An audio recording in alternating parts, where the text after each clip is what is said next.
Olá, eu sou José Machado Bueno e vim aqui conversar com vocês sobre um tema que é tão importante na atualidade, mas que sempre fez parte do universo da natação infantil.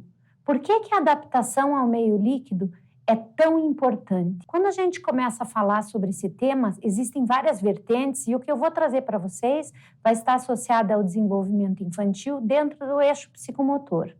Quando o bebê nasce e ele começa a interagir com o meio, a partir de todos os estímulos que ele recebe, esse mundo que o penetra, ele é totalmente interligado com a relação do futuro e do desenvolvimento psicomotor que essa criança vai ter. Por quê? Porque para que ela apreenda as informações do meio, ela precisa agir sobre esse meio ao mesmo tempo em que ela recebe esses estímulos.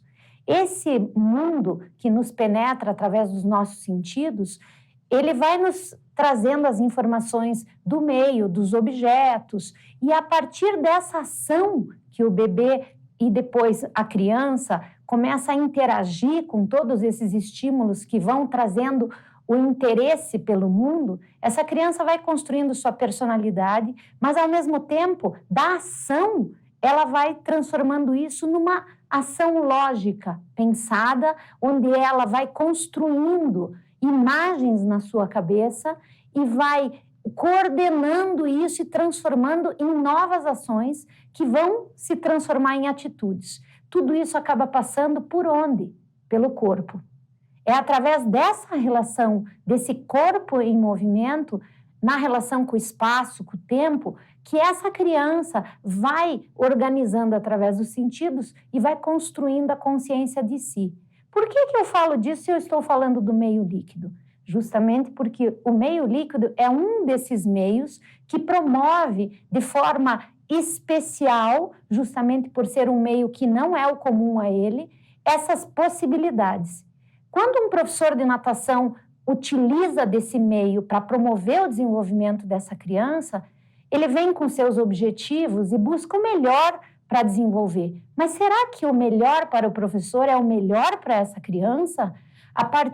É preciso respeitar a partir do pensamento de que, para que essa criança se adapte, ela precisa ter esse tempo dos eixos de adaptação ao meio líquido. Ela precisa desfrutar, ela precisa se organizar entendendo-se nesse meio. Ela precisa construir a segurança nesse meio líquido, ela precisa sobreviver e dar conta desse meio que não é o comum a ela. Para isso, os eixos da respiração, da flutuação, da propulsão, dos giros e dos saltos e do mergulho fazem parte do conhecimento que esse professor tem que ter. E, para isso, ele tem que ser um especialista. Ele precisa pensar no desenvolvimento, precisa pensar na forma em oferecer esse conhecimento de forma que essa criança se aproprie disso. Por quê? Porque somente com essa possibilidade e o professor entendendo que ele é um agente mediador e não apenas só um condutor de movimentos, que a relação ali vai se estabelecer, o conhecimento dessa criança vai ser apropriado por ela e o mundo que está em volta dela vai ser reconhecido por ela através da natação. Por isso nós temos o campo da adaptação ao meio líquido como uma das transformações hoje na natação atual. Respeite mais o tempo da adaptação. Pense nisso.